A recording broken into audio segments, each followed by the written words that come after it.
So I was scrolling through Spotify the other day wondering what to tune into, and I said to myself, gee, I wish Gavin Newsom had his own podcast. That'd be so insightful. Well, lo and behold, there it was. The greasy governor of California has launched his own show. Thank goodness. We need to change the conversation. And that's why I'm launching a new podcast. And this is going to be anything but the ordinary politician podcast. I'm going to be talking to people directly that I disagree with, as well as people I look up to. But more important than anything else, I'll be talking directly with you, the listener. Well, the comments below Newsom's promo did not disappoint. One ex-user said, California just burned to the ground and Gavin Newsom launches a podcast. That says it all. Yes, it do. Another wrote, you should shoot the podcast at a fancy restaurant while you belittle the average person and tell them that they can't eat like you because of your made-up rules. That's a nod at French Laundrygate, of course, which actually comes up in episode 1. More on that later. And my personal favorite, someone provided episode predictions, quote, how to go through half a bottle of hair gel in one sitting and destroying your state in 3 simple steps, with special guest Kathy Hochul. It's important to note, by the way, this podcast is not the same as Politickin', which is Newsom's other show. That's the one he hosts with former Seahawks running back Marshawn Lynch and NFL agent Doug Hendrickson. Gosh, the man is just so dang cool. The jury is out on why exactly Newsom went solo. He almost definitely has his eyes set on the presidency, so my guess is he wants to remain relevant after his term as governor is up. Or he's pivoting into the media field in case that presidency never happens. Or he's trying to create a lasting digital legacy to pair with the bust of him as mayor that he paid for himself. That's right, 97 grand on a bust of himself in a collared shirt. I mean, we always knew he was a narcissist. But I digress. The Democrats are a day late and, say, $20 million short on adopting the media strategy that won Republicans the 2024 election. Now, Dems are desperately trying to catch up by putting their best and brightest in front of a microphone, anything to get Gen Z back. All right, now let's dive into Gavin Newsom's first few episodes. I'll hand it to him. He wasn't lying when he promised spicy guests. I was stunned to see the promo for his first episode, which featured Charlie Kirk, the founder of Turning Point USA. And props to Charlie Kirk for agreeing to do the show. That first episode gained almost 800,000 views on YouTube and many thousands more listens, I'm sure, across other platforms. What surprised me most, though, was how honest Newsom got with Kirk. No BS, true story. Literally last night, trying to put my son to bed, he's like, no, Dad, what time? What time's Charlie going to be here? What time? And I'm like, dude, you're in school tomorrow. He's 13. He's like, no. This morning, wakes up at 6 something. He's like, I'm coming. I'm like, he literally would not leave the house. Did you let him take off school? No, he did. Of course not. He's not here for a good reason. But the point is you canceled school for like 2 years. One day. The point is the point, which is you are making a damn dent. Thanks. That's in the first 2 minutes. Gavin Newsom actually admitted that his own son finds Charlie Kirk more influential and inspiring than his dad, the Democrat, in charge of California. Brutal, but I believe it. Young men crave masculinity right now, not the squishy woke beta male energy pushed by the left.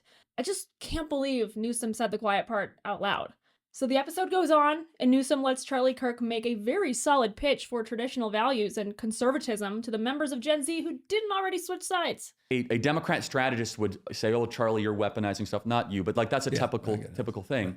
But the most effective ad of this election cycle, the most effective ad, what it is. Yeah, and devastating. Trump's for you. She's for they, them. And devastating. Again, devastating. But let's talk and she didn't even react to it, which was even more devastating. Now I'm asking myself, does Newsom want in on the GOP?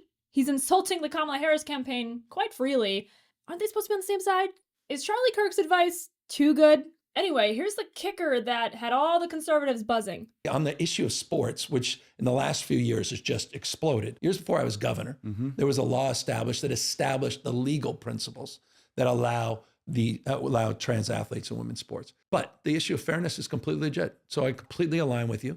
And we've got to own that. We've got to acknowledge it. I don't say that through the prism of politics. Newsom is trying to play moderate. He knows that gender ideology was toxic to voters in November, and he doesn't want to be one of the Delulu Democrats still clinging to the trans fantasy.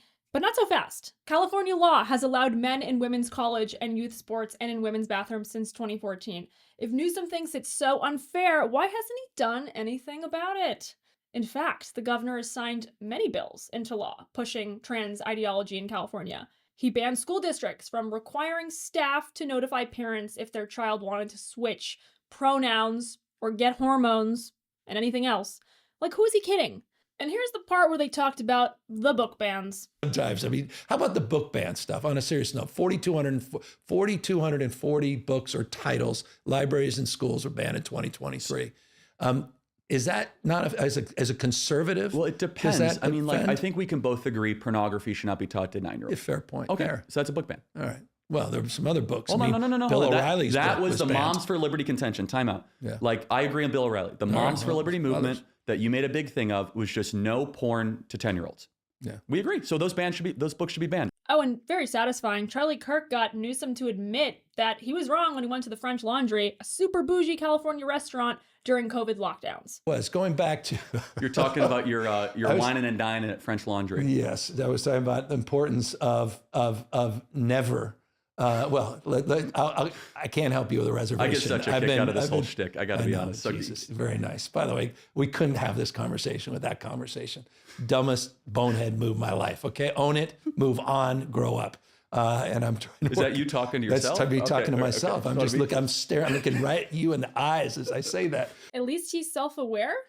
I want to note something real quick. Gavin Newsom has a tick, or at least a tell, when he's met with a solid point that he can't refute. Appreciate your point about organizing. I appreciate that. No, and I appreciate, but I appreciate that. Yeah, I appreciate that. I appreciate. I mean, the CRT stuff, and I appreciate you making that point, Charlie. I appreciate, and I by the way, appreciate the civility which we're engaged in this conversation. Sincerely, no, I appreciate, but I also appreciate you hold deeply unpopular beliefs. I'm open about it. I appreciate. So just back to the Democratic Party, and I respect and appreciate. I want you to speak out against that one, Governor. No, I appreciate. Well, we just did. I appreciate. No, but I encourage. I'm not an expert in this, but I appreciate your broader. But I'm saying I appreciate. I appreciate the perspective. And no, I appreciate not just the perspective. I totally appreciate what you just said. We counted. He said it 25 times throughout the episode.